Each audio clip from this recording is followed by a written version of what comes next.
Un responsable syndical est abattu à son domicile, peu de temps après un mouvement de grève des membres de son organisation. Dans le voisinage, personne n'a entendu le moindre coup de feu. Seule une analyse acoustique des tirs et l'identification de microparticules prélevées sur une chemise de nuit permettront d'élucider le mystère. Une jeune femme porte plainte contre le conducteur de la navette de l'aéroport qui la ramène chez elle. Quelques jours plus tard, une confrontation violente se termine par la mort de la passagère et du conducteur. La police pense d'abord que l'incident est lié à une vengeance, mais les traces de sang, un vieux marteau et une note griffonnée révèlent tout autre chose au médecin légiste. Bonjour, je suis heureux de vous retrouver pour ce nouvel épisode de vos Enquêtes impossibles. Si les futurs assassins suivaient cette émission, ils y réfléchiraient à deux fois avant de passer à l'acte. En effet, depuis une trentaine d'années, toute une batterie de nouvelles technologies est mise au service de la police scientifique. Autopsie, recherche d'empreintes digitales et d'ADN, analyse vocale, reconstitution faciale, microscope électronique, études balistiques et informatiques, identification des matériaux grâce au spectromètre de masse.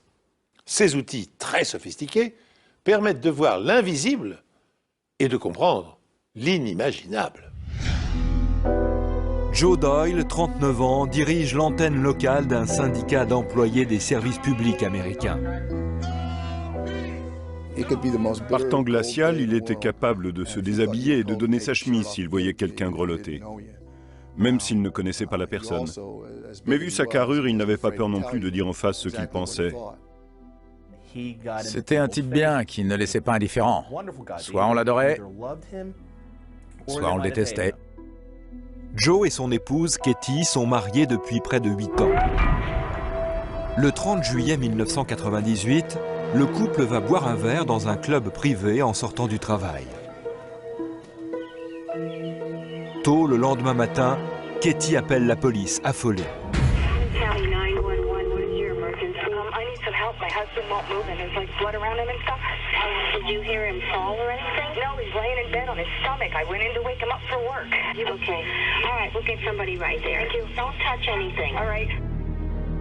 Joe Doyle a été abattu à bout portant.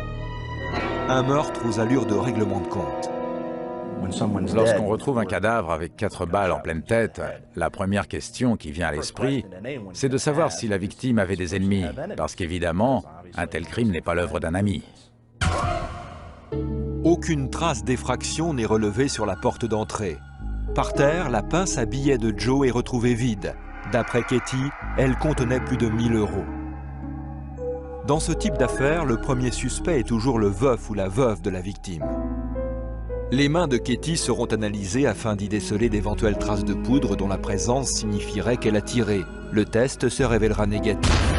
Katie déclare à la police qu'elle et son époux sont rentrés chez eux après être allés dans un bar aux alentours de 20h30, qu'ils ont dîné et sont allés se coucher. Vers minuit, Katie aurait quitté le lit conjugal pour finir la nuit dans une chambre contiguë. Joe ronflait extrêmement fort. Elle n'en pouvait plus. Elle est restée allongée à ses côtés pendant environ 1 heure en essayant de trouver le sommeil. Mais elle a fini par craquer. Alors elle est partie dans la chambre d'à côté. En allant réveiller son mari le lendemain matin, Katie le trouve mort sous les couvertures.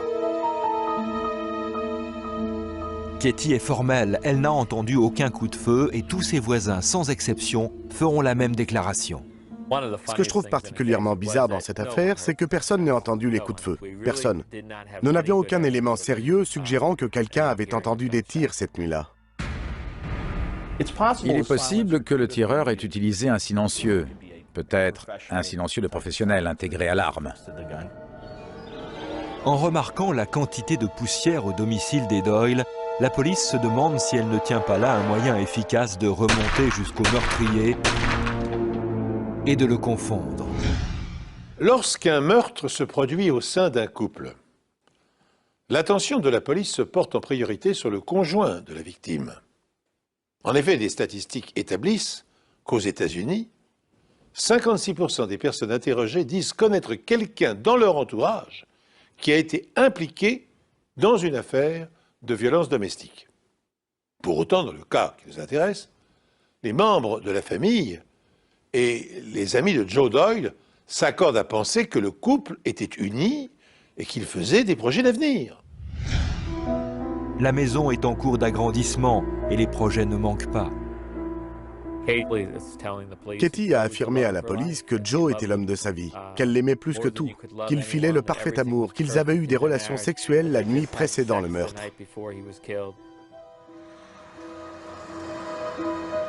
Joe et Katie travaillaient dans le même hôpital et leurs collègues dresseront un portrait beaucoup moins idyllique de leur relation.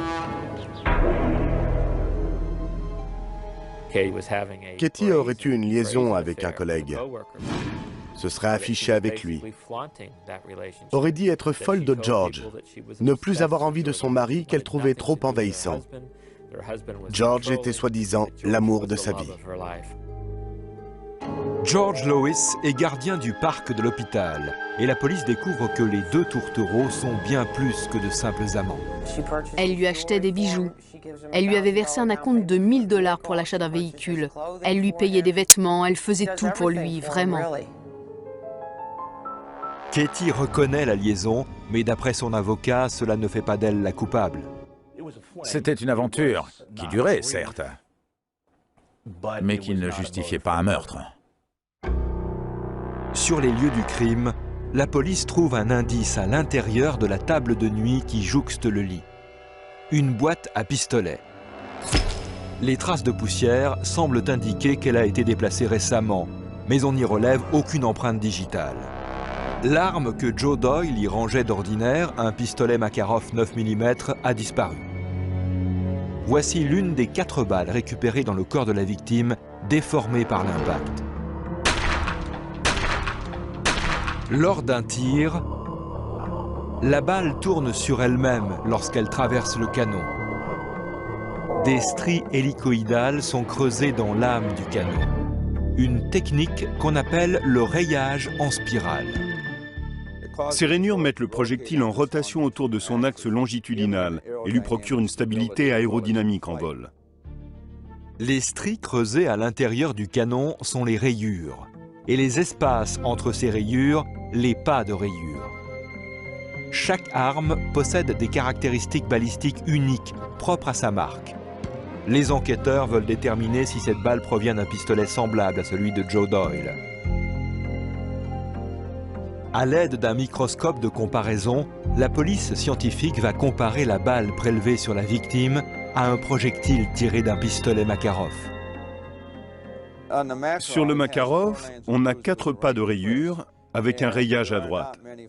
Ce n'est pas si courant de trouver des armes à feu qui présentent ces caractéristiques. Les résultats sont sans appel. Joe a bien été abattu avec un pistolet 9 mm du même modèle que celui qu'il possédait et qui a disparu. Puisque les balles tirées correspondaient parfaitement à ce modèle d'arme, ils tenaient la preuve balistique. Et ils sont partis là-dessus. Côté défense, nous avons établi qu'il y avait au moins 3000 autres pistolets de la même marque et du même modèle en circulation, rien que dans notre État, et environ 14 000 dans tout le pays. La police s'intéresse alors aux relations syndicales de Joe. Des membres du syndicat venaient d'organiser une grève, et la victime était impliquée dans certaines activités relatives à ce mouvement de grogne. Les grévistes mécontents sont des employés du service public. Joe est chargé d'une mission délicate, récupérer les véhicules dérobés par les grévistes et appartenant à l'État. Pendant une manifestation, il arrive que les choses dégénèrent, que les esprits s'échauffent. Peut-être y avait-il eu des affrontements entre certains des grévistes dont on saisissait la voiture. Joe était un peu perçu comme un tyran. Il devait confisquer les véhicules. C'était chaud, vous savez. Des échauffourées ont éclaté. Le scénario classique, en somme. Joe Doyle a-t-il été victime d'une exécution perpétrée par la mafia dans le but de contrôler le syndicat qu'il dirigeait? La pratique est malheureusement courante aux États-Unis. La mainmise sur un syndicat est généralement obtenue par l'intimidation et la violence, et afin de détourner des bénéfices, de maîtriser dans certains cas la gestion des caisses de retraite, et de posséder un moyen de pression par l'organisation ou la répression des grèves. Les organisations mafieuses n'hésitent pas à employer les grands moyens. La figure la plus célèbre de cette collusion fut sans doute Jimmy Hoffa, le puissant président du syndicat des camionneurs. Il accrut son influence par le racket, le chantage, le meurtre, et fut l'une des principales cibles de Robert Kennedy, alors ministre de la Justice, avant d'être assassiné à son tour en 1975 dans des conditions jamais élucidées.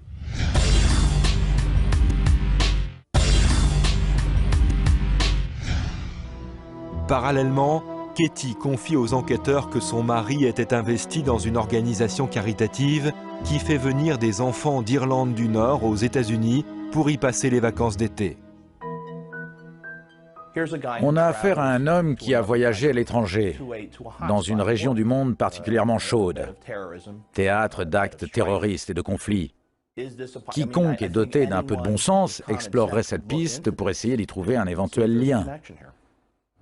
Le fait qu'il ait été abattu dans son lit, très probablement pendant la nuit, dans son sommeil, et que personne n'ait manifestement entendu de coup de feu a conduit les gens à penser que le tireur avait peut-être utilisé un silencieux et qu'il s'agissait d'une exécution sommaire. Exécution qui aurait été la conséquence directe de ses liens avec l'IRA. Soucieuse de ne négliger aucune piste, la police va enquêter sur ses activités syndicales au cours des dernières années et se pencher sur son implication dans une organisation caritative en Irlande du Nord. Mais elle ne trouvera personne qui en veuille à Doyle au point de vouloir le supprimer. Elle se tournera alors vers sa femme, Katie, et son amant, George Lewis. En enquêtant sur son passé, on découvre que Katie a des antécédents de toxicomanie qui lui ont valu des démêlés financiers. Joe était intransigeant avec elle. Katie avait souffert de toxicomanie quelques années auparavant. Joe en a été témoin. Il ne lui faisait plus confiance. Il ne lui faisait pas confiance avec l'argent. La vie conjugale est faite de hauts et de bas. Comme tout le monde, le couple traversait des périodes de crise. Alors on va passer la vie de l'épouse au crible et tout décortiquer, en essayant de dénicher tous les ragots possibles et imaginables. Son amant, George Lewis, a un alibi pour la nuit du meurtre de Joe Doyle. George était ce qu'on appelle un coureur de jupons. Apparemment, Katie n'était pas sa seule conquête. Et ce soir-là, il était accompagné de l'une de ses prétendantes. Il était couvert par deux alibis. Le premier, qui le met hors de cause pour le début de soirée, est pourvu par l'autre femme avec laquelle il avait une liaison. Le second lui est fourni par sa femme avec qui il a passé le reste de la nuit. Katie Doyle, elle, déclare avoir eu des relations sexuelles avec son époux cette nuit-là et être partie se coucher dans une chambre contiguë à cause des ronflements de Joe. La porte est alors fermée, la climatisation en marche, et elle prétend n'avoir jamais entendu les tirs. La tête de son lit reposait contre le mur.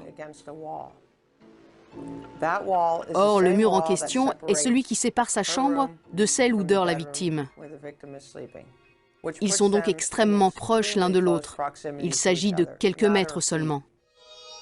4,50 m exactement, séparés par une cloison d'une douzaine de centimètres et une penderie. Les enquêteurs font appel au docteur Harry Olin, expert en analyse acoustique, afin de vérifier les déclarations de Katie. Sur un stand de tir, Olin décharge un pistolet Makarov 9 mm et enregistre l'intensité sonore des tirs. Lorsqu'on tire une balle, on fait exploser la charge de poudre d'une cartouche dans un canon. L'explosion est fulgurante. La balle sortant du canon très rapidement, le signal acoustique qui émane du canon lorsque la balle en sort est lui aussi très bref. L'intensité sonore générée par le Makarov se situe entre 118 et 120 décibels. On pourrait comparer ça au bruit d'une moto. d'un gros bus qui passerait tout près, d'une tondeuse électrique ou d'une tronçonneuse, des choses comme ça. Mais le bruit produit par une arme à feu est de courte durée. Katie l'aurait-elle entendu? Pour le savoir, Olin va en faire l'expérience chez lui, dans 2 chambres contiguës. Il va placer l'enregistrement qu'il a réalisé du pistolet Makarov dans une chambre et un sonomètre dans l'autre. Avec un coup de feu de 118 décibels, 60% de l'intensité acoustique, soit 70 décibels, atteignent l'autre chambre. Un tel bruit pendant votre sommeil vous réveille forcément. Les médecins légistes relèvent une autre incohérence dans le récit de Katie. Katie a déclaré avoir quitté la chambre conjugale aux alentours de minuit et avoir trouvé son époux sans vie à 6 heures du matin. Mais une autopsie met en évidence des traces d'alcool dans l'estomac de Joe. Or, s'il avait été tué après minuit, il aurait entièrement éliminé l'alcool consommé au bar. Le médecin légiste situe l'heure du décès plutôt vers 22 heures. Ceci expliquerait pourquoi les voisins n'ont pas entendu les coups de feu. Le bruit ambiant des télévisions, des postes de radio et des chaînes stéréo à cette heure de la soirée aurait très bien pu les étouffer. Les enquêteurs veulent également analyser la chemise de nuit de Katie, retrouvée par terre à côté du corps de la victime. Lors de la mise à feu, l'amorce enflamme la poudre contenue dans la munition, ce qui provoque une petite explosion qui à son tour propulse la balle. Les gaz produits par la poudre en combustion entraînent la formation d'un petit nuage d'1 mètre à 1,50 m de diamètre, dont les particules reviennent généralement se déposer sur le tireur. Les résidus de poudre et d'amorce sortent de l'arme par tous ses orifices, à l'état de gaz d'échappement ou de vapeur.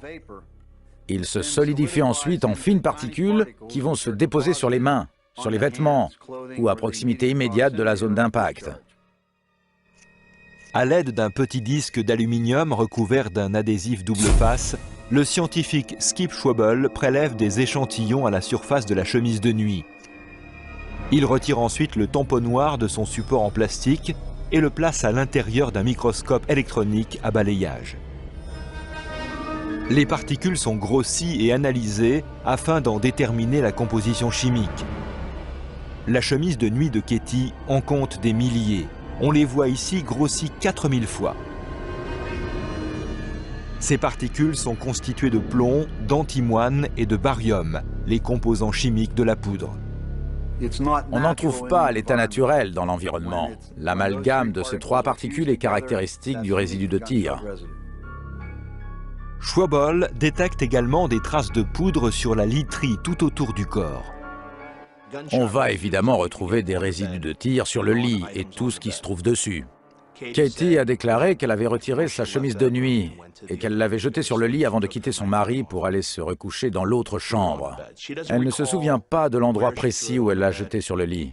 Il faisait nuit. Tout porte à croire que Katie Doyle a tué son mari.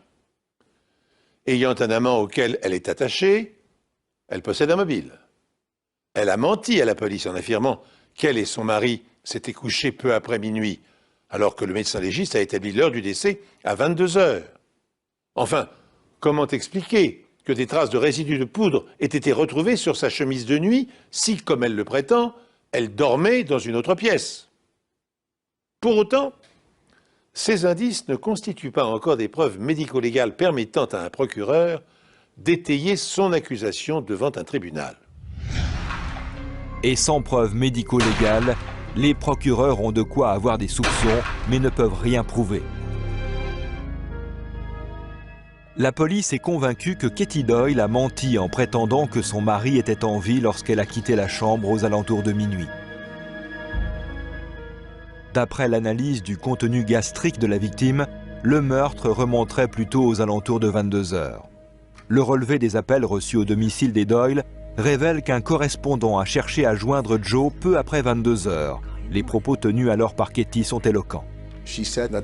Elle a expliqué que Joe ne pouvait pas répondre parce qu'il avait un peu bu. Autrement dit, il était trop ivre pour se déplacer jusqu'au téléphone. Si l'on ne détecte aucun résidu de tir sur les mains de Katie, l'analyse de sa chemise de nuit retrouvée sur le sol, de même que celle des couvertures du lit, se révèle en revanche positive. Skip Schwabel décide donc d'analyser la chemise de nuit afin d'étudier les concentrations et l'emplacement exact des résidus. Il y a 20 ans, lorsqu'on ne disposait pas encore de systèmes d'analyse automatique, comme le microscope électronique à balayage, l'examen manuel d'un échantillon pouvait prendre 12 à 13 heures. Aujourd'hui, on est capable d'étudier des milliers de particules en très peu de temps. Les tests mettront en évidence de fortes quantités de résidus dans les régions droite et gauche du thorax, à l'endroit où l'on positionne habituellement une arme. La police tient là une pièce à conviction capitale. C'est cette chemise de nuit qui m'a permis de procéder à l'arrestation de l'épouse de la victime pour le meurtre de son mari. Les procureurs croient connaître le mobile du meurtre. Elle était dingue de ce type. Elle n'était plus intéressée par Joe, le cas classique de l'épouse qui veut s'affranchir des liens du mariage. Les preuves médico-légales montreront que Joe Doyle était couché avant 22 heures. Les procureurs... Même si elle avouait avoir contacté George cette nuit-là, nous n'avons pas la preuve de sa complicité. Katie Doyle sera accusée de meurtre au premier degré et condamnée à perpétuité. Son avocat maintient que sa cliente est innocente, mais il n'a aucune idée de l'identité du meurtrier de Joe Doyle. Pourquoi s'acharne-t-on sur Katie? Parce que c'est la femme de la victime. Parce que la police ne veut pas sortir de l'enceinte familiale. Parce que c'est sa façon d'enquêter et que jusqu'à ce jour, elle n'a jamais cherché plus loin. Les enquêteurs affirment que les examens scientifiques ne laissent aucun doute quant à l'identité du tueur. Il est beaucoup plus difficile d'échapper à la justice aujourd'hui qu'il y a quelques années. Nous disposons maintenant de systèmes de mesure et de techniques de préparation bien plus élaborées. Nous sommes capables d'extraire des particules sur des vêtements, sur les mains d'un suspect, et cela ne vaut pas uniquement pour les résidus de tir. Sans Skip Schwabel et son travail d'analyse des microparticules prélevées sur la chemise de nuit qu'elle portait la nuit où les faits ont été commis, nous n'aurions certainement jamais eu suffisamment d'informations pour procéder à une arrestation, et encore moins obtenir une condamnation. Je préfère me fier à la science qu'aux hommes. La science, surtout lorsqu'on arrive à faire converger différentes mesures scientifiques vers le même suspect, est toujours capitale dans une procédure d'inculpation. Dans le fond, l'affaire est banale, terriblement banale. Une femme se débarrasse d'un mari devenu encombrant dans l'espoir de refaire sa vie avec son amant. Bien sûr, me direz-vous, dans ce cas, le divorce offre une alternative moins radicale que de décharger un pistolet dans le crâne de son conjoint. C'est néanmoins la solution qu'a choisie Katie Doyle en laissant planer un doute sur une éventuelle exécution mafieuse. Malheureusement pour elle, les expertises de 4 spécialistes ont ruiné ses plans. Grâce à l'analyse balistique, il a été prouvé que le pistolet Makarov retrouvé à son domicile était celui utilisé pour tuer son mari. Le niveau sonore des coups de feu tirés dans la chambre conjugale ne pouvait pas ne pas la réveiller puisqu'il correspondait à celui du passage d'un train roulant à 80 km/h. Le contenu de l'estomac de son mari prouvait que sa mort était survenue à une heure où les voisins regardaient la télévision et non après minuit. Le bruit des détonations pouvait donc facilement se confondre avec celle de séries policières. Enfin, la meurtrière ignorait sans doute que les microparticules de poudre qui s'étaient déposées sur sa chemise de nuit seraient décelables à l'aide d'un microscope électronique à balayage. Comme je le disais en préambule de cette émission, pour le plus grand bien de la justice, les techniques médico-légales offrent aujourd'hui peu de possibilités aux criminels d'échapper à la vigilance des enquêteurs. Dans l'affaire que je vous propose de suivre maintenant, nous verrons comment une situation peut basculer. Comment les rôles endossés par les héros et les criminels peuvent parfois s'interchanger au fur et à mesure de la progression de l'enquête. Et le temps écoulé entre un meurtre et sa résolution ne fait strictement rien à l'affaire. En août 1995, Donna Winger, 32 ans, et sa petite fille Bailey atterrissent à l'aéroport de Saint-Louis après avoir passé une semaine en Floride chez les parents de la jeune femme. Roger Harrington, le conducteur de la navette qui les ramène chez elle, conduit de façon imprudente et dépasse les limitations de vitesse. Et il raconte qu'il entend des voix qui l'exhortent à tuer des gens. De retour chez elle, Donna couche par écrit les détails de l'incident. J'avais l'impression que ma vie, ainsi que celle de ma fille, était entre les mains d'un cinglé. Lorsqu'elle et son mari signalent l'incident à la Société des navettes, Roger Harrington est suspendu. Les Winger espéraient en avoir terminé avec Roger Harrington, mais ils avaient tort. Police de Springfield, quel est votre problème? Emergency. I just shot this man in my house. He's inside your house right now? He beat my wife. Where's the man at? He's laying on the floor. My baby's crying. My baby's crying. I gotta go. I'll call you right back.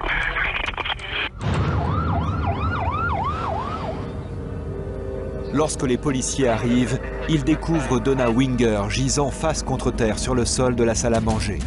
Roger Harrington est étendu sur le dos quelques mètres plus loin. Les ambulanciers les amènent de toute urgence à l'hôpital où leur mort est prononcée à leur arrivée. Nous avons tous perdu quelque chose de précieux. Nous avons perdu une mère, une fille, une sœur, une amie. C'est une perte pour tout le monde.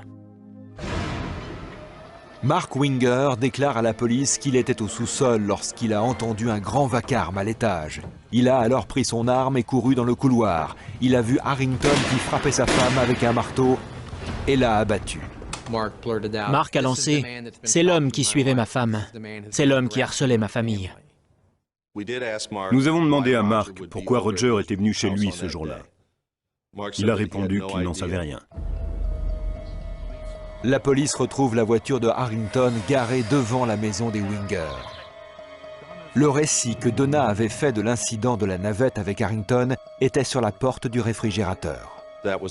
C'était la seule preuve à travers laquelle Donna nous parlait. Elle n'était plus en vie, on ne pouvait plus lui demander ce qui s'était passé, mais elle avait noté comment s'était déroulé le voyage dans la navette de la société de transport Barth de Saint-Louis, et cela corroborait les déclarations de Mark. Selon le témoignage de Donna Winger, Roger Harrington, le chauffeur de la navette de l'aérogare, aurait été atteint durant le trajet d'une crise de démence passagère qui aurait mis en péril sa vie et celle de sa petite fille. Car tandis qu'il roulait à plus de 130 km/h sur l'autoroute, il proférait des propos incohérents faisant allusion à sa sexualité et à sa toxicomanie. En enquêtant sur son passé, la police découvre par ailleurs que le jeune homme souffrait de troubles psychiatriques qui auraient motivé son hospitalisation à 2 reprises. Il aurait été aussi inculpé dans le passé pour violence conjugale. Comme de nombreux Américains, il souffrait d'une maladie mentale pour laquelle il était suivi. Le marteau utilisé par Harrington pour frapper Donna Winger était à l'origine sur la table de la salle à manger. Donna voulait accrocher un cadre dans la maison pour rappeler à Mark qu'il devait l'accrocher. Elle avait placé le cadre et le marteau sur la table, de façon à ce qu'il s'en rappelle en les voyant. Sur la table était également posé le gobelet de café et le paquet de cigarettes de Harrington. La police suppose que ce dernier voulait se venger après la plainte des Winger. Il a tout de suite été établi que l'hypothèse la plus probable était qu'un individu souffrant de troubles mentaux avait agressé et puis tué Donna. Une fois l'enquête terminée, Mark Winger est considéré comme un héros pour avoir tenté de sauver sa femme. Non seulement il avait perdu son épouse adorée, mais il avait également dû abattre un homme en essayant de la protéger. Le journal publie une lettre écrite par Mark pour remercier la communauté de son soutien. Mais la famille de Roger Harrington refuse d'y croire. Je n'ai jamais, absolument jamais vu Roger faire preuve de violence envers quelqu'un. À l'hôpital pour enfants Joe DiMaggio d'Hollywood, en Floride, la famille de Donna Winger crée une salle de jeu à sa mémoire. We are making goodness from evil tonight. Mark Winger, thankfully, has straightened his life around, but only after many, many months of difficult adversities and tribulations. De retour à Springfield, dans l'Illinois, Mark Winger épouse la nourrice de sa fille, Rebecca Simic, et ensemble, ils ont 3 autres enfants. Bien que 4 années se soient écoulées, la meilleure amie de Donna Winger, Diane Schultz, ne s'est toujours pas remise. Elle souffre d'une dépression si grave qu'elle doit être hospitalisée. Elle subit une thérapie par électrochoc pour essayer d'améliorer son état. C'est certainement la mesure la plus extrême que l'on peut prendre pour essayer d'aller mieux. Elle prenait de très nombreux médicaments et son état ne s'améliorait pas. Un jour, elle a dit à son médecin, « Voilà ce que je sais. C'est ça qui me ronge. C'est ce que je sais. » Et son médecin lui a répondu qu'il fallait qu'elle en parle à quelqu'un. Son témoignage est accablant. Diane nous a avoué qu'elle avait eu une liaison avec Mark Winger, avant et après les meurtres. Diane leur dit que sa dépression est due à ses soupçons concernant la mort de Donna. Le mobile était qu'il voulait se séparer de Donna. Et Diane pensait, parce que des bagues avaient été achetées, qu'à un moment ou à un autre, ils se marieraient. Mais après la mort de Donna, Mark n'épouse pas Diane comme elle l'espérait. Au lieu de cela, il épouse la nourrice de sa fille. Bien évidemment, Mark dit qu'elle a tout imaginé, qu'elle a tout fabriqué de toutes pièces. C'est un mensonge. Un moyen de se venger parce qu'ils ne sont plus ensemble. C'est elle la maîtresse et conduite. Des reçus d'hôtel et des relevés téléphoniques viennent confirmer les déclarations de Diane concernant la liaison. Et les policiers sont devant une autre contradiction. Mark Winger a déclaré aux policiers qu'il avait tiré 2 balles sur Roger Harrington. Mais une voisine a signalé qu'il y avait eu une pause d'environ 5 minutes entre les 2 coups de feu. L'enregistrement de l'appel d'urgence de Mark Winger à la police confirme ces dires.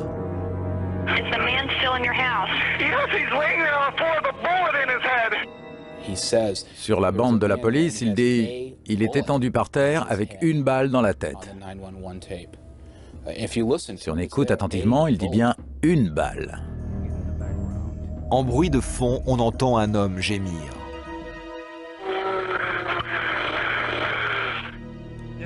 Serait-il possible qu'alors que Mark Winger est au téléphone, il se rende compte qu'Harrington est toujours vivant, raccroche et tire une 2e fois sur le jeune homme?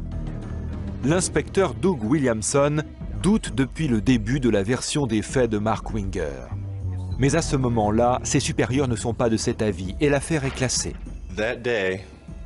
Le jour même du meurtre, et pendant les semaines, voire les mois qui ont suivi, la plupart des policiers qui étaient sur les lieux pensaient que les déclarations de Mark étaient vraies. Pour les experts médico-légaux, une scène de crime peut se lire comme un livre. De quelle manière le ou les cadavres sont-ils disposés dans la pièce? Les corps ont-ils été déplacés ou retournés? Quelles sont les formes des taches de sang et des éclaboussures? Si le crime a été commis avec une arme à feu, à quel endroit les douilles sont-elles retombées sur le sol? Y a-t-il des traces de pas? Dans quelle direction se dirigeait-il? À l'ensemble de ces observations s'ajouteront plus tard les études balistiques, l'autopsie des cadavres, les analyses sanguines et toxicologiques. À partir de cette masse d'observations, les enquêteurs tenteront de reconstituer le déroulement du ou des homicides. Pour l'heure, un premier détail intrigue l'inspecteur en charge de l'enquête.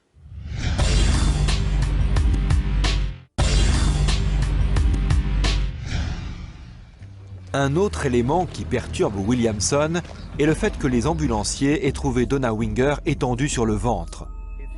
Si Mark a pris sa femme dans ses bras comme il l'affirme, pourquoi l'avoir étendue face contre terre? Dans le dossier sur cette affaire se trouvent 3 photographies de la scène du crime prises avant que les victimes ne soient emmenées à l'hôpital. La position des corps ne correspond pas à la description de Mark. Lorsqu'on regarde les photos, la tête de Roger est orientée dans la même direction que celle de Donna. Il est donc impossible qu'il soit tombé en arrière, comme Mark l'a déclaré à plusieurs reprises pendant les interrogatoires. Les photos de la scène du meurtre ne sont pas comparées aux déclarations faites par Winger à la police. Je pensais qu'il allait lire mon rapport, et que les photos étant classées comme preuve, il découvrirait ça le soir même ou le lendemain. Mais ce n'est pas le cas. La goutte d'eau qui fait déborder le vase est le procès pour plusieurs millions de dollars que Mark Winger intente à la société de transport qui employait Roger Harrington. 4 ans après les meurtres, la police de Springfield dans l'Illinois examine de plus près ce qui s'est réellement passé ce jour-là entre Mark Winger, Roger Harrington et Donna Winger. Mark Winger a déclaré à la police qu'il avait couru dans le couloir et qu'il avait vu Roger Harrington face à lui, agenouillé et frappant sa femme avec un marteau. Winger a affirmé avoir tiré 2 fois sur Harrington à la tête. Mais les preuves matérielles contredisent ces affirmations. Des examens balistiques sur l'arme de Winger montrent que les cartouches sont éjectées vers l'arrière, à droite. Mark Winger nous a dit avoir tiré la première balle alors qu'il se tenait dans le couloir. La douille ne pouvait donc pas retomber à l'endroit où nous l'avons retrouvée, dans la salle à manger. Et il existe des preuves montrant que le corps de Roger Harrington a été déplacé avant le second coup de feu. Sur le sol, il y a 2 flaques distinctes du sang de Roger Harrington. La plus petite flaque est située à l'endroit où il a reçu la première balle. Ensuite, il a été retourné et a reçu une deuxième balle. C'est là qu'il est resté le plus longtemps, dans cette flaque de sang plus grande. Qu'y a-t-il dans celle-ci? Une balle. Une balle de semi-automatique calibre 45. Ceci correspondrait aux déclarations de la voisine, qui a entendu un coup de feu, puis une longue pause avant un autre coup de feu. La police fait appel à Tom Bevel, un expert en analyse médico-légale des traces de sang de renommée mondiale, pour examiner les éclaboussures. Dans l'affaire Winger, nous avons examiné les preuves matérielles et nous les avons comparées aux déclarations de Mark Winger. D'abord, si Roger Harrington avait frappé Donna Winger, on aurait trouvé des traces du sang de la jeune femme sur son t-shirt. Mais le seul sang retrouvé sur le t-shirt d'Harrington est le sien. Ensuite, l'affirmation de Winger, selon laquelle Harrington serait tombé en arrière après avoir été abattu, non seulement ne coïncide pas avec les photos de la scène du crime, mais est même physiquement impossible. Il aurait fallu qu'il fasse un salto arrière, qu'il l'évite, ou qu'il fasse littéralement un numéro de cirque pour que son corps retombe dans la position que Mark avait décrite, orienté dans la même direction que celui de Donna. Nous sommes dans la réalité, pas au cinéma. Lorsque des gens sont abattus au cinéma, dans les films très violents, ils sont projetés en arrière. Leur corps tout entier est propulsé dans les airs. Enfin, les éclaboussures de sang prouvent que la personne qui a frappé Donna Winger l'a fait d'un endroit tout à fait différent de celui décrit par Mark. Lorsqu'une personne est frappée avec un objet, il y a des projections de sang. Du sang est projeté dans la direction où le coup est porté. S'il y a un objet assez proche, celui-ci sera éclaboussé. Un mur, par exemple. Si le coup est très violent, il peut éclabousser le plafond. Les projections du sang de Donna sur les murs et le plafond montrent qu'elle a traversé le couloir en direction de la salle à manger, s'est arrêtée et s'est retournée vers la porte d'entrée comme si elle voulait s'enfuir. Elle a été frappée par derrière. Une projection allongée du sang de Donna, identifiée comme la tache numéro 7, a été retrouvée sur la manche droite de Mark Winger. Bevel affirme que cela prouve que pendant l'agression, Mark Winger se tenait plus près de Donna qu'il ne l'a déclaré. Ce qui rend plus cohérent le fait que ce soit lui qui ait porté les coups, et non Harrington. L'analyse des traces de sang. utilisent le dessin des éclaboussures pour reconstituer l'acte qui les a provoqués. Par exemple, quand une goutte de sang frappe une surface, la forme de la marque indique la direction dont elle provenait et la force à laquelle elle a été projetée. Par exemple, le sang qui goutte d'une faible hauteur forme des gouttes larges et circulaires sur le sol, alors que le sang violemment projeté produit des gouttes plus petites. Si elle frappe obliquement une surface, elle dessine une traînée pointant vers la source. Si le dessin que forment les taches de sang est clair sur les murs, le sol et le plafond, les enquêteurs peuvent analyser chaque marque pour déterminer où se trouvait l'agresseur et où était la victime quand les coups lui ont été portés.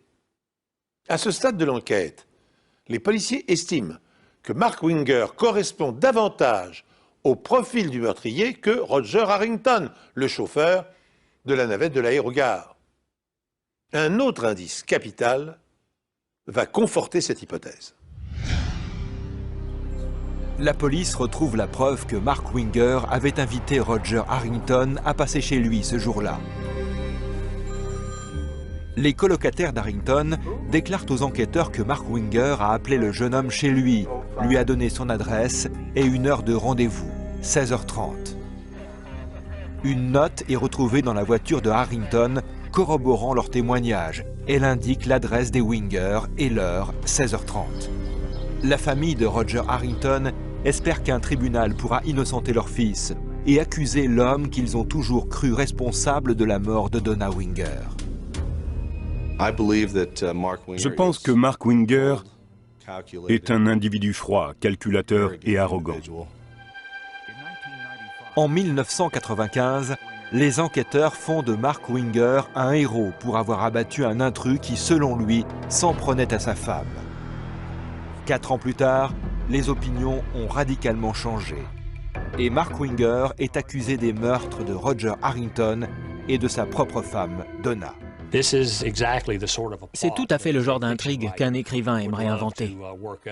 Comme on le dit souvent, la réalité dépasse la fiction. Et cette affaire est digne des meilleures intrigues policières. Le mobile était en partie financier. Donna avait une assurance vie d'un montant supérieur à 150 000 € et Mark traînait également la société de navette en justice. Il a fait l'erreur d'être un peu trop gourmand. Il avait le crime parfait et il a tout gâché. Parce qu'il a voulu essayer d'obtenir encore plus d'argent. Et la maîtresse de Mark, Diane Schultz, déclare au procureur que Mark ne voulait plus de Donna comme épouse. L'étrange voyage de Donna dans la navette de Roger Harrington offre à Mark la machination parfaite dont il avait besoin pour commettre un meurtre. Si l'on en croit Diane, dès que Mark a appris ce qui s'était passé, il a su que c'était l'homme qu'il lui fallait. Alors il a mis les choses en marche pour le faire pénétrer dans la maison. Des preuves ont montré qu'après qu'Harrington a été suspendu, Mark l'a appelé, l'invitant à passer chez lui pour régler cette affaire à l'amiable. Harrington est venu à 16h30, l'heure qu'il avait inscrite sur sa note avec son gobelet de café et ses cigarettes. Ce ne sont pas vraiment les armes d'un tueur psychotique. Les procureurs pensent que Mark Winger a amené Harrington jusqu'au réfrigérateur, peut-être pour lui montrer la lettre de Donna. Il a ensuite sorti son arme, ordonné à Harrington de se mettre à genoux et lui a tiré une balle dans la tête. La voisine a entendu le coup de feu.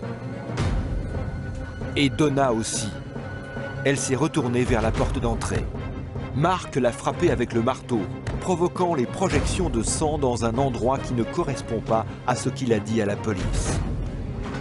Puis il appelle la police. Mais durant cet appel, Winger se rend compte qu'Harrington est toujours en vie.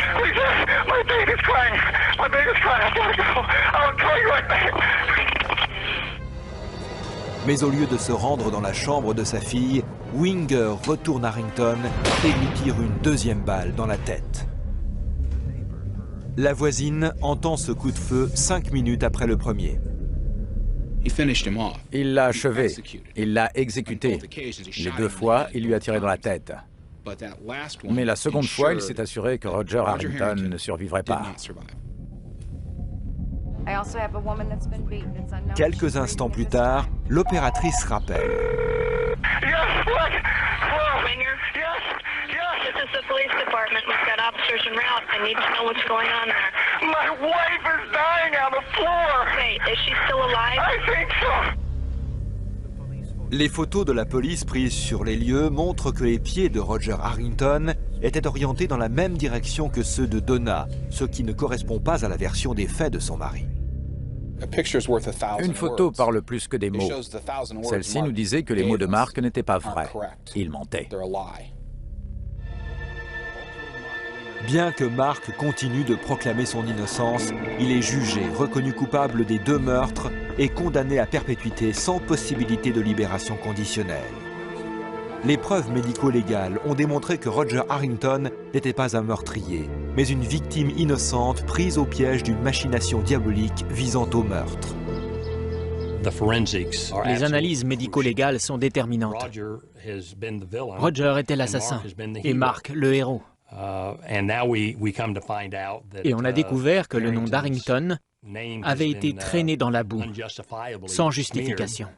Roger n'était pas quelqu'un de violent. Ce n'était pas un maniaque à tendance meurtrière comme Mark l'a décrit. Comme de nombreux Américains, il souffrait d'une maladie mentale pour laquelle il était suivi. Ils l'ont innocenté. Mais comme ils l'ont dit eux-mêmes, il a été enterré en meurtrier.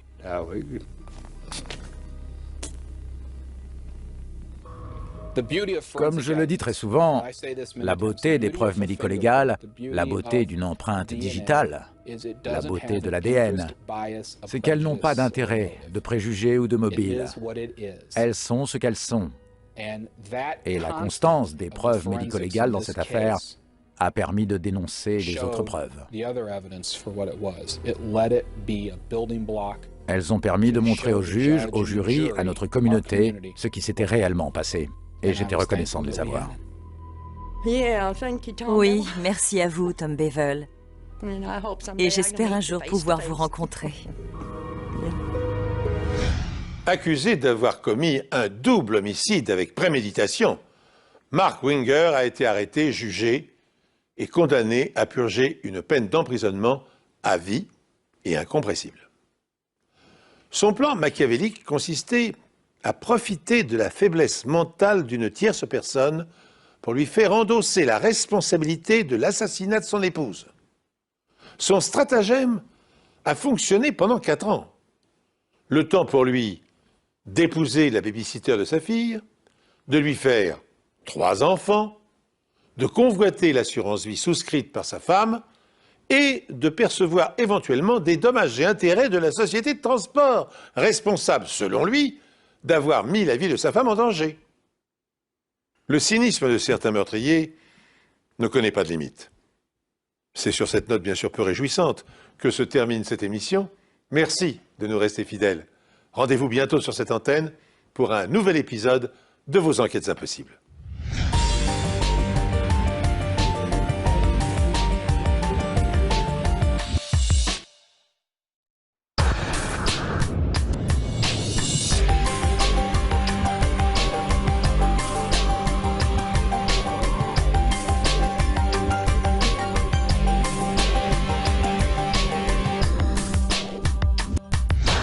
Elle travaillait dans les coulisses de la salle de rédaction d'une chaîne de télévision, jusqu'au jour où, au lieu de communiquer des informations, elle s'est retrouvée bien involontairement à la une de l'actualité.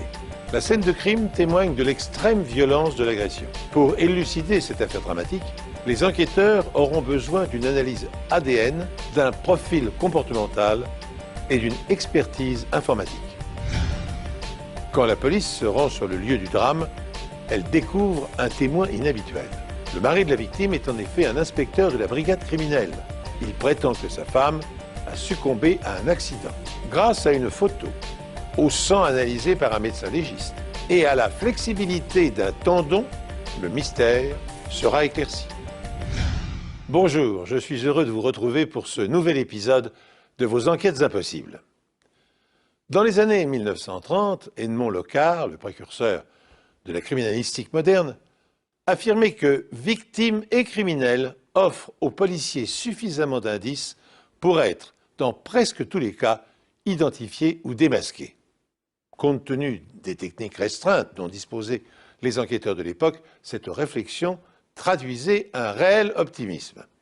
Elle est aujourd'hui devenue réalité, car les sciences appliquées, mises au service de la justice, tissent un filet d'une redoutable efficacité. Et rares sont les assassins qui passent entre les mailles. En juillet 1994, Hope Dennis Hall et son fils Robert, âgé de 3 ans, habitent dans la banlieue de Richmond, en Virginie, dans cette résidence. Hope, âgée de 22 ans, vient de sortir major de sa promotion à l'Université de Virginie. Elle veut devenir journaliste et entrer dans l'univers très fermé des journaux d'information à la télévision. La chance lui sourit le jour où elle décroche un poste à l'antenne de NBC à Richmond. Elle était très enthousiaste et déterminée. Elle était très mûre pour son âge. Hope rêvait de devenir envoyée spéciale et présentatrice. Nous l'avions engagée en qualité de monteuse. En gros, elle était chargée de collecter et d'assembler des extraits vidéo pour nos émissions. Hope a mûri grâce aux épreuves qu'elle a dû surmonter. À l'âge de 9 ans, les médecins diagnostiquent un grave cancer du rein. Après 5 ans de traitement, Hope parvient à vaincre la maladie. À 19 ans, elle tombe enceinte alors qu'elle vient d'entrer à l'université. Hope et le père de l'enfant sont tous deux conscients que le mariage n'est pas la bonne solution et optent pour une garde partagée. Nous n'étions pas prêts. Nous avions besoin de grandir avant de pouvoir remplir les obligations qu'impliquait le mariage. Dans le fond, c'était ça le problème. Tous s'accordent à dire que Hope était à la fois une mère dévouée et une femme ambitieuse et déterminée. C'est pourquoi son absence injustifiée dans le courant de l'après-midi du 11 juillet 1994 provoque immédiatement l'inquiétude de ses collègues dans la salle de rédaction. Ils appellent plusieurs fois à son domicile, mais personne ne répond. Une de nos équipes était dans le quartier. Nous l'avons donc envoyé vérifier ce qui se passait. Et en arrivant, nos hommes ont vu que la police avait bloqué l'accès à la résidence. Ça sentait la mort, si vous voyez ce que je veux dire. Il y avait du sang sur la porte d'entrée. Hope a été retrouvée morte, poignardée, gisant sur le sol de sa chambre. C'était l'une des pires scènes de crime que je n'ai jamais vues. Il y avait du sang partout. La porte d'entrée de l'appartement de Hope est verrouillée et ne porte aucune trace d'effraction. Aucun objet de valeur n'a été dérobé. Une empreinte de main souillée de sang est retrouvée près de la porte, mais elle n'est pas assez nette pour être analysée. Les armes du crime sont des couteaux de cuisine provenant de l'appartement de Hope. Les enquêteurs trouvent 2 couteaux tordus sur le bar de la cuisine, un 3e posé sur le lit et un 4e sur le rebord du lavabo de la salle de bain, près du robinet qui n'a pas été fermé.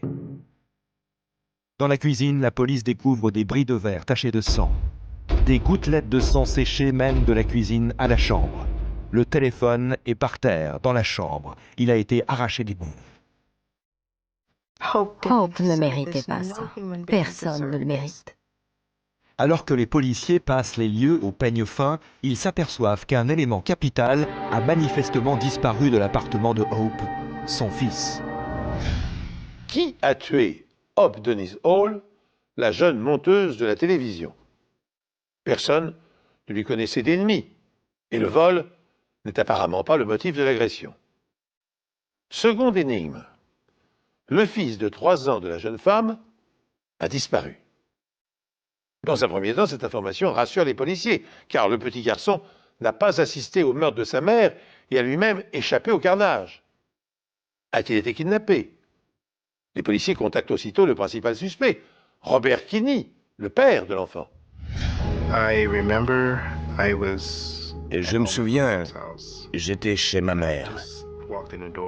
Je venais de rentrer quand elle m'a dit qu'un inspecteur avait appelé. Kinney informe la police que leur fils, Robert Jr., est avec lui en Virginie du Nord, à 2 heures de route de chez Hope. L'enfant passe l'été avec son père. La police souhaite interroger Kinney et lui demande de se déplacer. Mon père m'a conduit jusque là-bas. Je ne ressentais rien.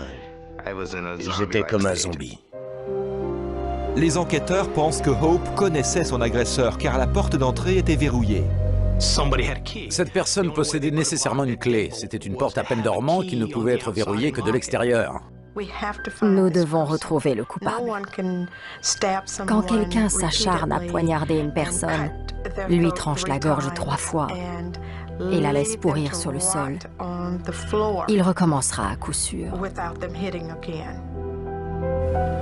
Ce meurtre ressemble étrangement aux homicides de l'étrangleur du sud de Richmond, qui a violé et assassiné 5 femmes sous leur propre toit.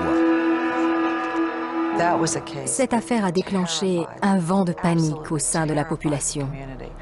Les gens barricadaient leurs fenêtres et modifiaient complètement leur mode de vie.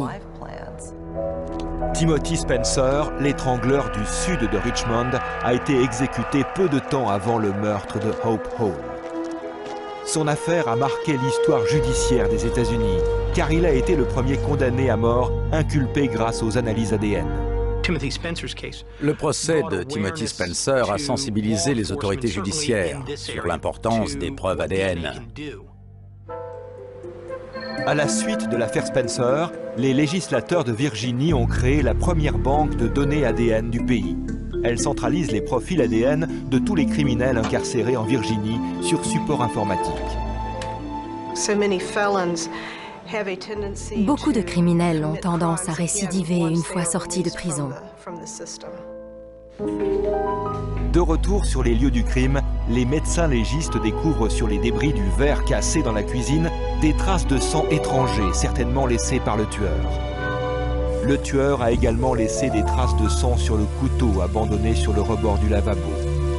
L'examen médico-légal révèle plusieurs signes d'agression sexuelle. Après avoir relevé les indices sur les lieux du crime, les médecins légistes procèdent à des analyses du DQ-alpha et des polymarqueurs de l'ADN. L'analyse polymarqueur portait sur 5 segments différents de l'ADN. Le DQ-alpha correspondait au 6e. L'observation de ces 6 segments nous permettait de différencier les individus. L'ADN du tueur de Hope Hall ne correspond à aucun de ceux entrés dans la banque de données des experts scientifiques. Les enquêteurs décident alors d'explorer une autre piste. La plupart du temps, la victime et le tueur se connaissent d'une façon ou d'une autre. Il peut tout aussi bien s'agir de personnes très proches que de vagues connaissances. Les enquêteurs s'entretiennent avec le père de l'enfant, Robert Kinney. Il a un alibi. Il était chez lui à plus de 2 heures de route de chez Hope au moment du crime. Kinney souhaite néanmoins fournir un échantillon de son sang en vue d'une analyse ADN. J'étais prêt à tout pour aider les enquêteurs pour qu'ils me raient de la liste des suspects, pour qu'ils puissent ensuite se concentrer sur le véritable coupable. Donc ça ne m'a pas dérangé. Son ADN ne correspond pas à celui prélevé sur les lieux du crime. Kinney est donc innocenté.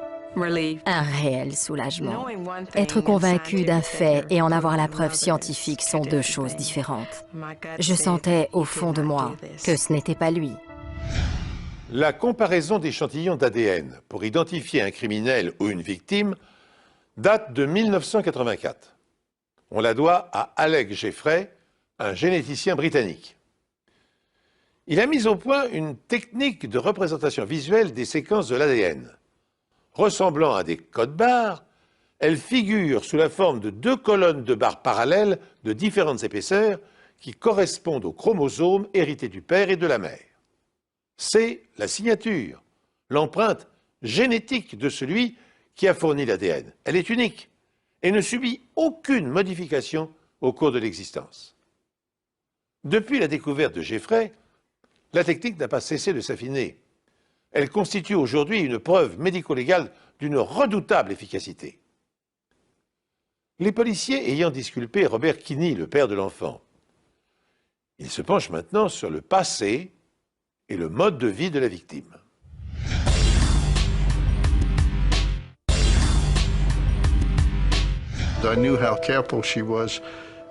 Elle était extrêmement prudente et méfiante. Je l'imaginais mal aller dans un endroit où elle risquait de se faire tuer.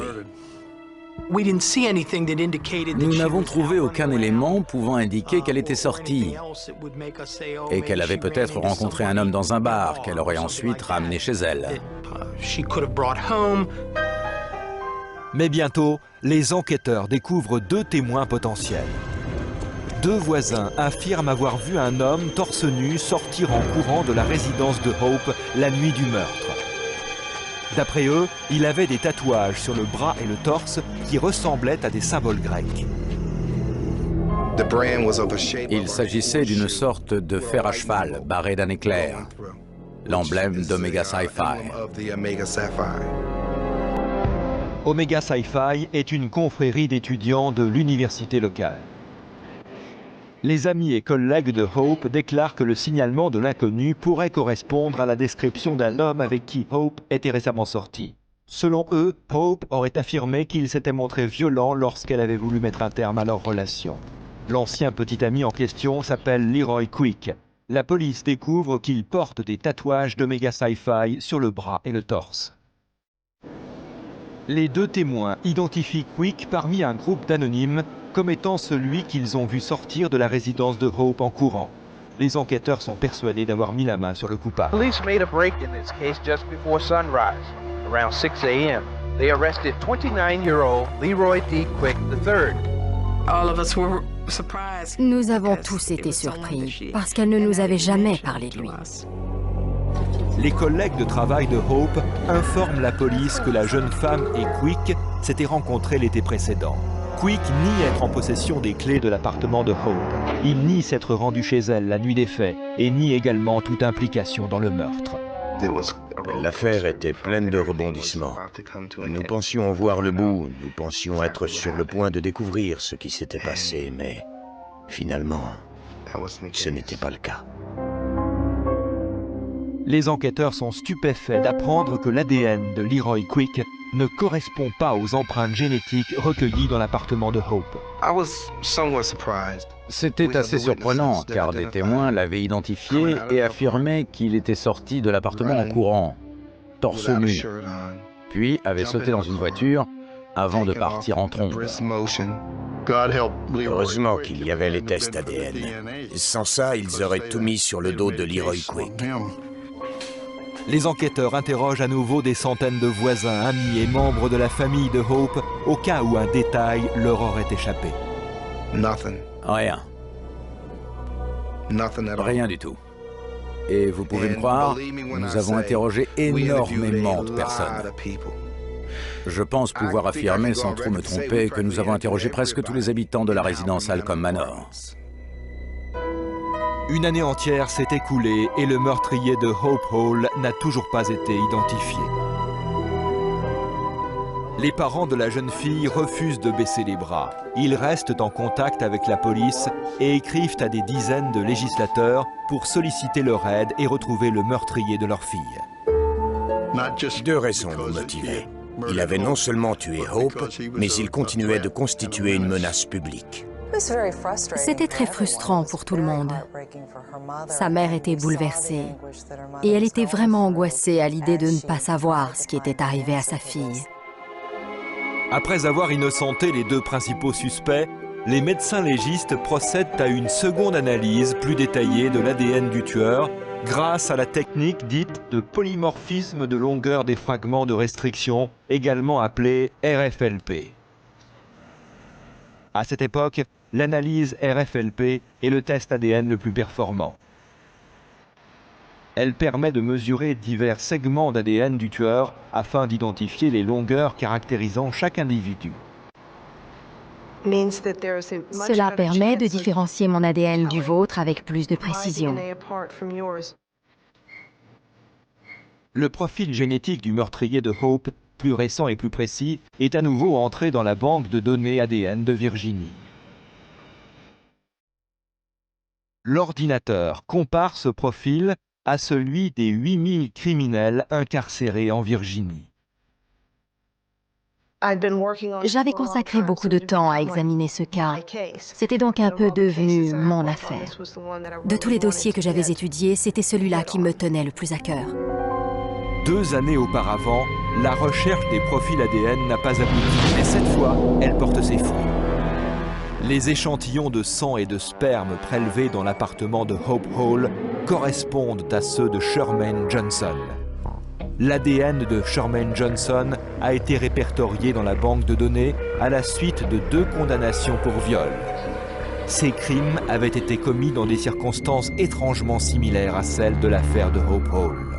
Au moment des faits, Johnson a à peine 16 ans et vit dans la même résidence que Hope. Ça a été une révélation. Avant, je pensais que les criminels étaient des hommes avec des cicatrices et un air louche. Mais ce type-là n'avait pas du tout l'air d'un criminel. Pour la première fois, la banque de données permet d'élucider une affaire criminelle. Shermaine Johnson avait un visage tellement innocent. Qui aurait cru que quelqu'un en apparence inoffensif et si jeune pouvait commettre un tel crime, et pourtant si. Lorsque la police l'interroge, Johnson clame son innocence. Il admet avoir frappé à la porte de Hope pour lui demander un verre d'eau. Mais un autre homme aurait alors ouvert la porte d'entrée avec une clé, sorti un couteau et sommé Johnson de partir. Cette histoire aurait pu concorder avec le témoignage des voisins qui affirmaient avoir vu un autre homme que Shermaine Johnson sortir en courant de l'appartement de Hope plus tard dans la nuit. Se pourrait-il que Shermaine Johnson soit innocent? Les enquêteurs demandent à Mark Safarik, profileur du FBI, de comparer le comportement criminel de Johnson à celui du meurtrier de Hope Hall. Son comportement criminel est-il élaboré? Non. Comme c'est souvent le cas chez les jeunes délinquants. Mais mon travail ne consistait pas à étudier Shermaine, ni même le meurtrier. On m'a simplement demandé d'observer des comportements. Idéalement, un profileur devrait posséder des connaissances pluridisciplinaires. En psychologie, en sciences du comportement, en sociologie, en criminalistique et en médecine légale. En Europe, les profileurs sont des psychologues ou des psychiatres qui se sont spécialisés dans les affaires pénales. Aux États-Unis, les profilers sont des officiers enquêteurs, généralement issus du FBI. Dans les situations de prise d'otage, par exemple, le rôle du profileur consiste à évaluer les risques encourus et à établir une stratégie de communication. Il fournit au négociateur un profil psychologique du ravisseur, mesure son degré d'adaptation et de dangerosité et conseille le chef des opérations dans ses choix stratégiques. Dans notre affaire, Mark Safarik, profiler du FBI, doit rapidement cerner la personnalité du tueur présumé pour comprendre ses motivations et la nature de ses déviances. Safarik se rend à l'appartement de Hope afin de mieux comprendre la scène du crime. Il étudie également des photos et des rapports concernant les autres viols dont Johnson a été accusé. Ces 5 crimes présentent plusieurs similitudes comportementales. Toutes les victimes étaient jeunes et vivaient près du domicile de Shermaine Johnson. C'est la même dynamique qui régit tous ces crimes.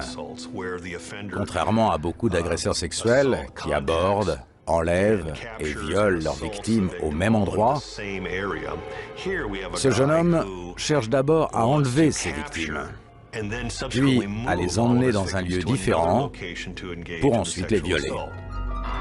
À chaque fois, Johnson s'est introduit chez ses victimes sous un faux prétexte, puis une fois à l'intérieur, les a menacées avec l'un de leurs propres couteaux de cuisine. Même lorsqu'il a le choix entre différents couteaux, dont de gros modèles plus intimidants et dotés de plus longues lames, il opte pour un petit couteau qu'il manie plus facilement. Le bureau du procureur a désormais la certitude que Johnson a frappé à la porte de Hope Hall le soir des faits et lui a demandé un verre d'eau. Une fois à l'intérieur, il passe à l'attaque. Le verre tombe au sol et Johnson s'empare d'un couteau. La traînée de sang indique que l'agression a commencé dans la cuisine avant de se poursuivre dans la chambre. Johnson tord plusieurs lames de couteau et retourne à chaque fois à la cuisine pour chercher une nouvelle arme. À un moment donné, il ramasse les débris du verre cassé et se coupe au doigt, laissant ainsi derrière lui un échantillon d'ADN.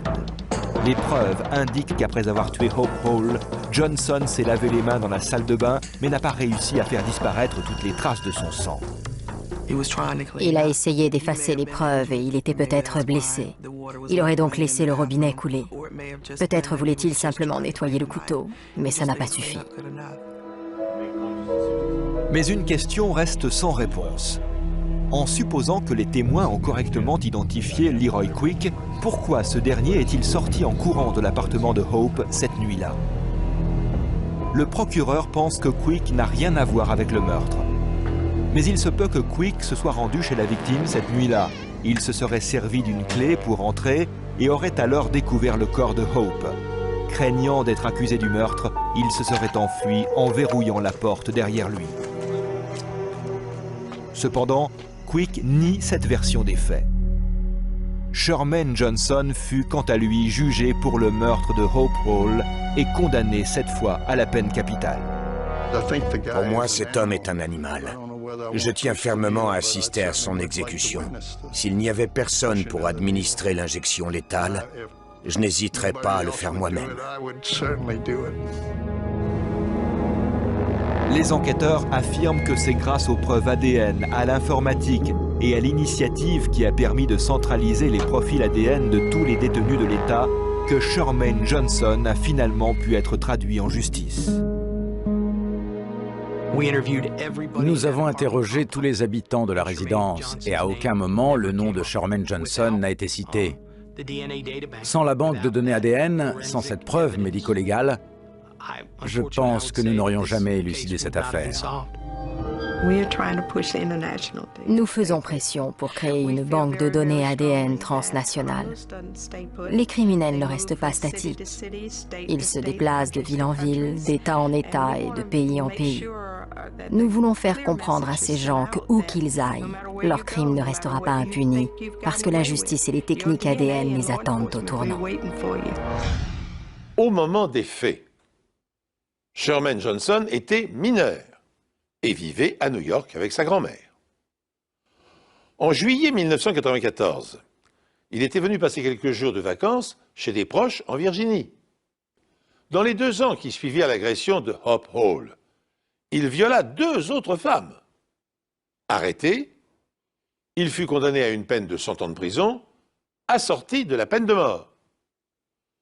En 1998, l'article 37A de la Convention internationale des droits de l'enfant, adoptée par l'Assemblée générale de l'ONU, interdisait la peine de mort pour les infractions commises par des personnes âgées de moins de 18 ans.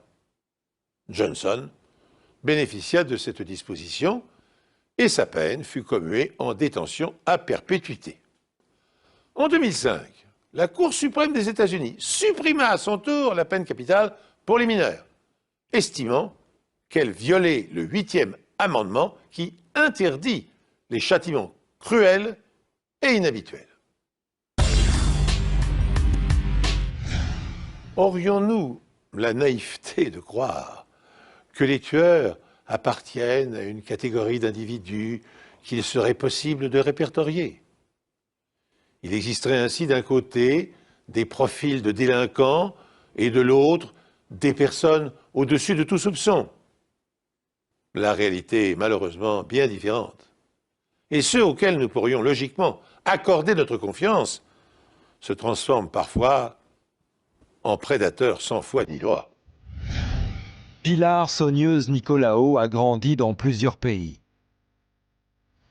Elle est née à Valence, en Espagne, a fait ses études à Paris, puis s'est installée à Boston, aux États-Unis, où elle a trouvé un emploi de nourrice. C'était une femme très cultivée. Elle parlait 3 langues couramment, le valencien, langue de notre ville natale, l'espagnol et le français. Elle aimait vraiment tout ce qui avait un rapport avec la culture espagnole ou française, mais elle n'avait eu aucun mal à adopter le mode de vie américain. Peu de temps après s'être installée aux États-Unis, elle rencontre Ted MacArthur, un officier de police de Boston. Il était gentil avec elle et elle était tombée amoureuse. Vous savez, ce genre de choses, ça ne s'explique pas. Oui, ils étaient très attirés l'un par l'autre. Le couple se marie, a 2 enfants et déménage à Miami où Ted décroche un poste dans la police locale et monte rapidement les échelons pour devenir inspecteur dans la brigade criminelle. D'après ma sœur, son travail d'enquêteur marchait très fort. Il avait élucidé d'importantes affaires, tout se passait très bien, et il s'était fait un nom au sein de la police de Miami. Pilar trouve un poste de gardienne dans la prison du comté. Les prisonniers peuvent parfois se montrer très grossiers et très violents. Mais elle était si adorable qu'ils la respectaient. Le 1er août 1989, les 2 enfants MacArthur sont en visite à Boston, dans la famille de Ted. À 8h33, Ted appelle la police désespérément.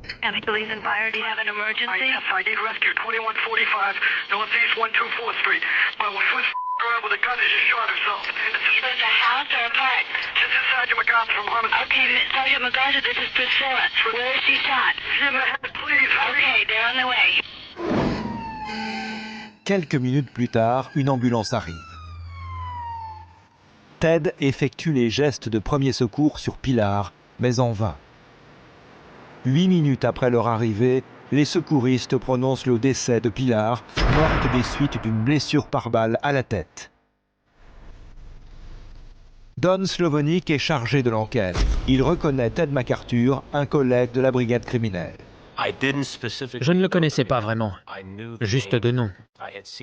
J'avais dû le voir à l'école de criminologie 1 an auparavant. J'avais entendu dire que c'était un bon enquêteur. Ted raconte à ses collègues que sa femme a mis l'arme contre sa tempe pour s'amuser et elle a appuyé sur la détente sans s'apercevoir que l'arme était chargée. Mais Pilar savait se servir d'une arme à feu. Sa famille se méfie donc immédiatement.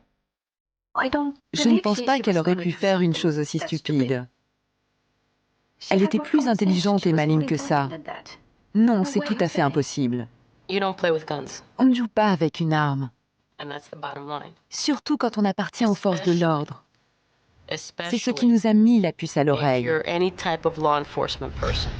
La libre circulation des armes à feu est un débat récurrent aux États-Unis. Et la question divise largement l'opinion publique. Si les démocrates sont majoritairement favorables à sa suppression, les républicains estiment que la possession d'une arme est un droit constitutionnel. En dépit de ce qu'on pourrait penser, les statistiques indiquent que le taux d'accidents dus à des armes à feu aux États-Unis est en diminution constante depuis des dizaines d'années. Il a décru de 65% depuis 1930, alors que la population américaine a plus que doublé et que le nombre d'armes disponibles a quadruplé. Il y aurait aujourd'hui 1500 accidents mortels causés chaque année par arme à feu. Par contre, il a été établi qu'en 2005, 17 000 personnes sont tombées sous les balles des tueurs. Mais la question qui nous préoccupe dans cette affaire est la suivante. Pilar MacArthur s'est-elle tuée accidentellement en jouant avec un pistolet ou a-t-elle été exécutée? À l'âge de 35 ans, Pilar MacArthur, gardienne de prison, est morte d'une balle dans la tête. Son mari, Ted MacArthur, inspecteur de la brigade criminelle, est emmené pour interrogatoire.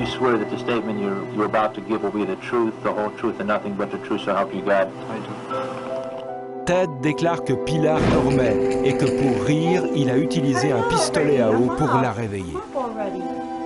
Il est ensuite allé dans la salle de bain pour remplir le pistolet et quand il est revenu, il a vu Pilar qui appuyait son arme de service contre sa tempe pour plaisanter. Don't worry, it's not loaded. And then it went off. Ted affirme avoir immédiatement appelé la police. Il a ensuite placé Pilar sur le sol et commencé les premiers secours. Sur place, la police retrouve le pistolet à eau mentionné par Ted. La blessure se trouve sur le côté gauche de la tête de Pilar, ce qui confirme la version de Ted. Il n'y a qu'une douille vide dans le barillet de l'arme et 5 balles sont posées sur la table de chevet. Il est donc possible que Pilar ait cru avoir vidé le barillet alors qu'il restait encore une balle.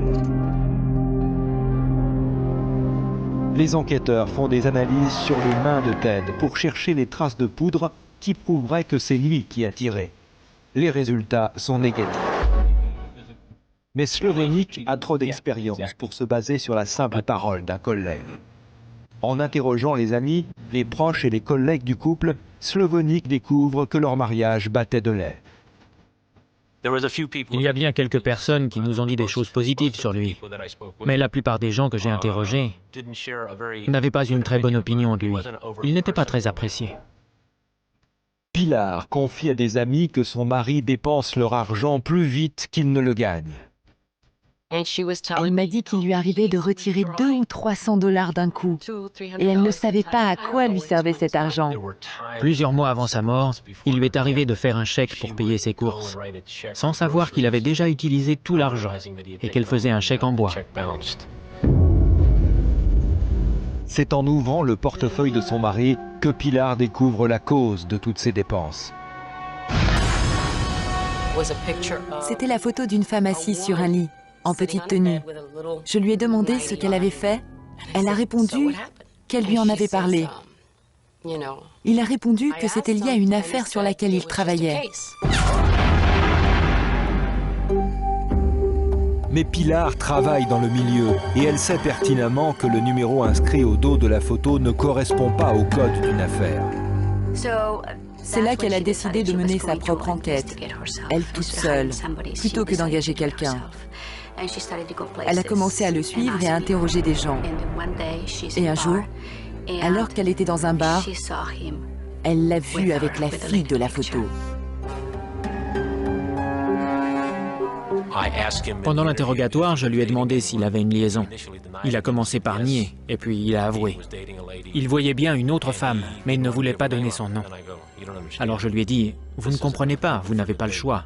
Comment s'appelle-t-elle? Dites-le-moi tout de suite. » Ted finit par révéler l'identité de sa maîtresse. Il s'agit de la journaliste de la rubrique criminelle du Miami Herald. Pour sauver leur mariage, Ted promet de mettre fin à sa liaison. De son côté, Pilar fait tout ce qu'elle peut pour que leur relation reparte. Elle faisait beaucoup d'efforts pour récupérer son mari et faire renaître la flamme entre eux. C'était comme dans toute relation.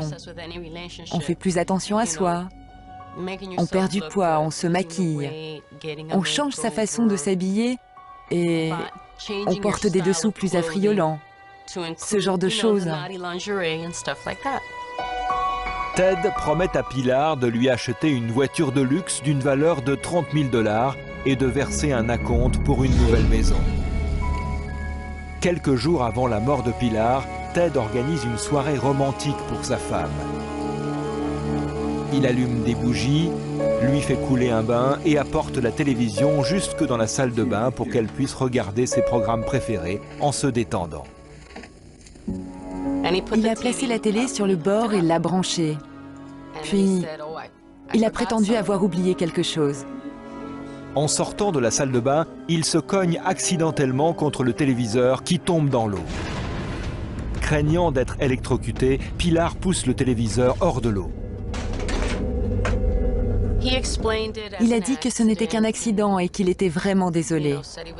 J'ai demandé à Pilar, « Et tu le crois ?» Et elle m'a répondu oui. Je n'ai pas insisté. Ce soi-disant accident, seulement 5 jours avant la mort suspecte de Pilar, est une étrange coïncidence. Aux États-Unis, comme partout ailleurs, il n'est pas rare que les policiers commettent crimes et délits. Dans ce genre d'affaires, la palme semble néanmoins revenir à la police sud-africaine. Une étude alarmante vient d'être publiée à ce sujet. Elle révèle qu'en 2010, 43 meurtres ou tentatives de meurtre et 18 viols ont été commis par des membres des forces de l'ordre de ce pays. Et entre 2008 et 2009, 2134 incidents ont été rapportés au directoire indépendant des plaintes, la police des polices, avec un taux de condamnation de 1 78% seulement. En ce qui concerne notre affaire, le doute persiste. L'inspecteur Ted MacArthur a-t-il ou non tué sa femme afin de vivre avec sa maîtresse?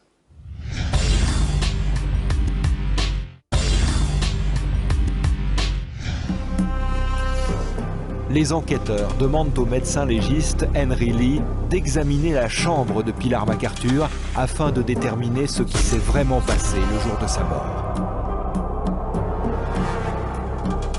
La première chose qu'il remarque, c'est que les mains de Pilar sont parfaitement propres. On aurait dû retrouver des éclaboussures sur ses mains. Lorsqu'on appuie sur la gâchette, la force produite par le percuteur qui vient frapper l'amorce projette la balle violemment. Et au moment de l'impact, le sang jaillit de part et d'autre, suivant la trajectoire de la balle. Ted déclare également aux enquêteurs qu'afin d'effectuer les gestes de premier secours, il a immédiatement placé le corps de Pilar sur le sol. Mais le docteur Lee remarque quelque chose de suspect. Il y a beaucoup trop de sang sur l'oreiller. Après avoir pesé les dépôts de sang récupérés sur les lieux et fait quelques calculs, nous sommes arrivés à la conclusion suivante. Il est absolument impossible que la victime ait perdu une si grande quantité de sang en seulement quelques secondes. En pesant le sang séché, le docteur Lee établit que Pilar a perdu un tiers de son volume sanguin sur l'oreiller, c'est-à-dire 1000 à 2000 cm3. 2000 cm3 de sang, c'est beaucoup. Surtout suite à une seule blessure par balle. Lorsque vous ouvrez un robinet, le débit d'eau est constant. Là, c'est différent. Dans un premier temps, le sang se met à gicler très rapidement, en raison de la pression exercée par le cœur qui continue de pomper, malgré l'impact de la balle. Le flux diminue ensuite progressivement. Lorsque le cœur s'arrête, le sang continue de se répandre. La quantité de sang retrouvée permet au docteur Lee d'estimer que Pilar est restée sur le lit une quinzaine de minutes avant que Ted la déplace. Ceci discrédite la version de Ted selon laquelle il aurait placé Pilar sur le sol immédiatement après le coup de feu. En quelques secondes, ou même quelques minutes, comment le corps aurait-il pu perdre les 1000 à 2000 cm3 de sang retrouvés sur les draps? C'est impossible. Le docteur Lee consulte ensuite le rapport du policier arrivé sur les lieux dans la minute qui a suivi l'appel d'urgence. Il y est écrit que le sang sur le lit a déjà coagulé. Lorsque le sang coagule, le plasma, qui est transparent, se sépare des globules et des plaquettes de couleur rouge. En observant la tache de sang formée sur le lit lorsque Ted a bougé le corps de sa femme, on distingue facilement le plasma et les globules.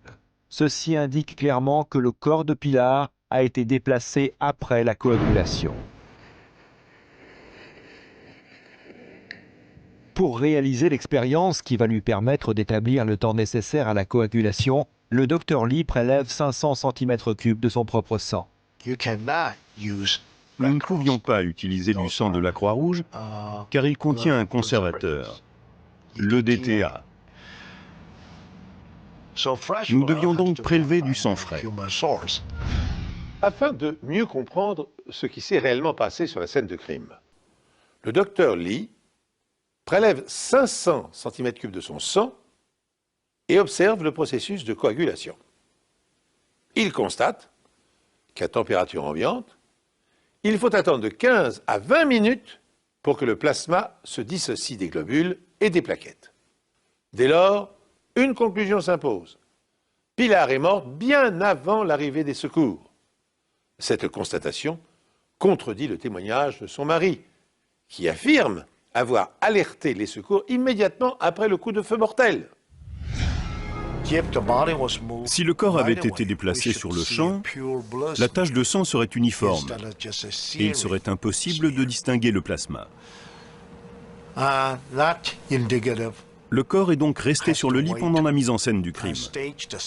Désormais, on peut en effet parler de mise en scène. Ceci n'est pas suffisant pour prouver que Pilar a été assassiné. Mais le docteur Vincent Di Maio, expert en balistique et médecin légiste en chef du comté de Bexar au Texas, confirme l'hypothèse.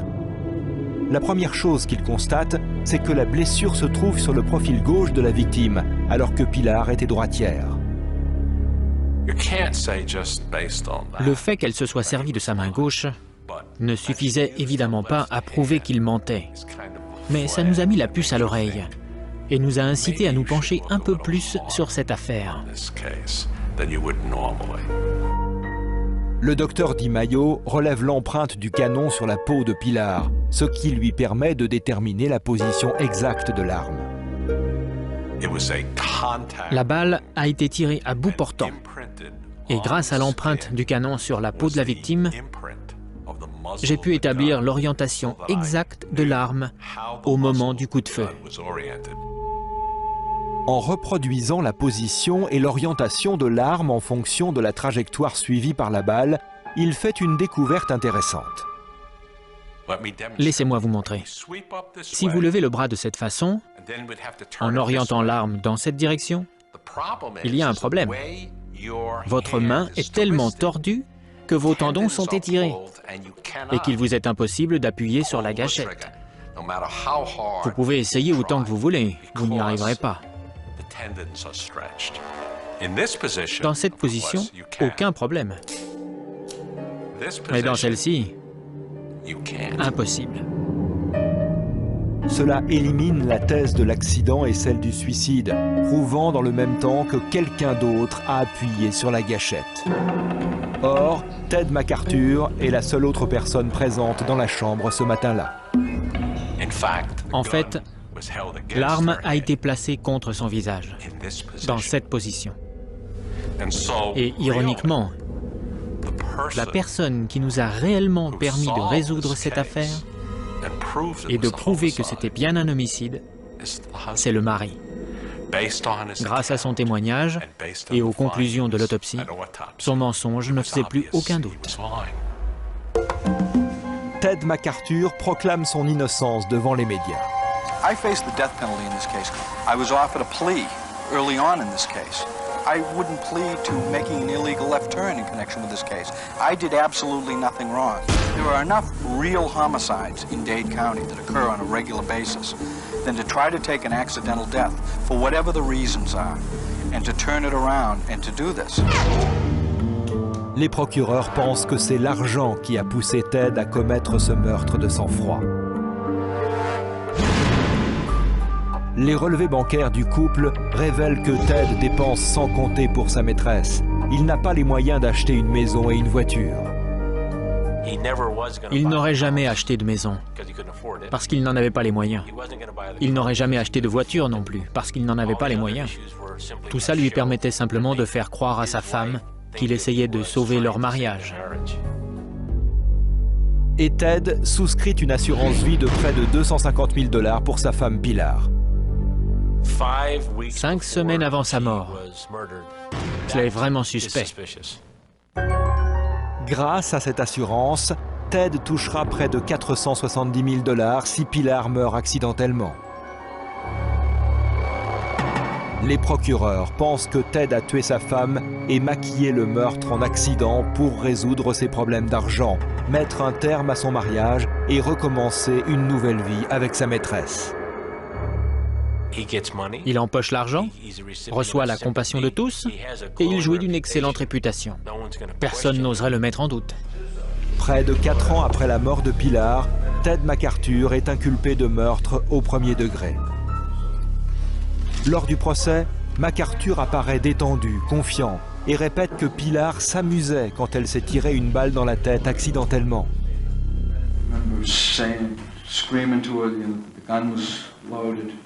And she was smiling at me and she said, "No, it's not." And at that point, my feelings are that the gun was coming away from her head and it discharged. Mais les preuves médico-légales contredisent cette version des faits. Les procureurs pensent que Pilar est endormie sur son côté droit au moment où Ted lui tire une balle dans la tempe gauche. Il retire ensuite les balles qui restent dans le barillet du revolver et les pose sur la table de chevet. Il essuie l'arme pour enlever ses empreintes et se lave les mains pour effacer toute trace de poudre. Pour faire tout cela, il a besoin d'une quinzaine de minutes. Et pendant ce temps, le sang de Pilar coagule. Ted McArthur commet une erreur. Il tire sur le profil gauche de Pilar alors qu'elle est droitière. Il est également incapable d'expliquer pourquoi les mains de sa femme sont propres et pourquoi on ne retrouve pas ses empreintes sur le revolver. Tous ces éléments confirment qu'il a menti. Malgré son expérience d'inspecteur à la brigade criminelle, McArthur est incapable de mettre en scène le meurtre parfait. Ils avaient une explication très détaillée de ce qui s'était passé. Ted ne pouvait plus revenir sur sa version des faits. Elle avait été enregistrée. Il n'avait pas conscience de ce qu'impliquaient ces déclarations. Il ne savait pas que l'empreinte du canon allait le trahir. Le jury déclare Ted McArthur coupable de meurtre au premier degré et le condamne à la réclusion à perpétuité. Sans les médecins légistes, l'affaire n'aurait probablement pas pu être résolue. Les preuves médico-légales ont permis de remettre en question son alibi et sa version des faits. Il pensait pouvoir assassiner sa femme et s'en tirer. Il croyait que les gens le croiraient. Il avait tort. Il a tué sa femme et maintenant on paye le prix. Dans cette sombre affaire, Ted McArthur a multiplié les erreurs et les incohérences.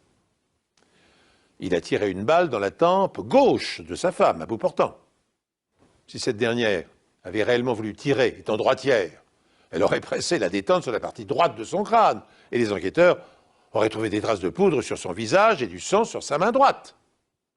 McArthur a prétendu par ailleurs avoir immédiatement placé le corps de Pilar sur le sol, au pied du lit, dans le but de lui prodiguer les premiers soins.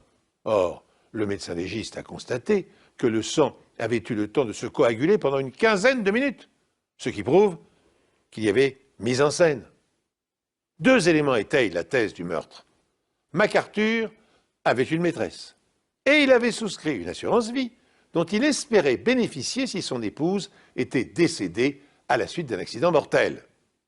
Ces éléments constituant des preuves médico-légales irréfutables, le policier a été inculpé de meurtre au premier degré et condamné à une peine de réclusion à perpétuité. Ainsi, paradoxalement, dans certains cas, l'incompétence des policiers est un bienfait pour la justice et la société. C'est sur cette constatation troublante que s'achève cette émission. Merci de l'avoir suivi.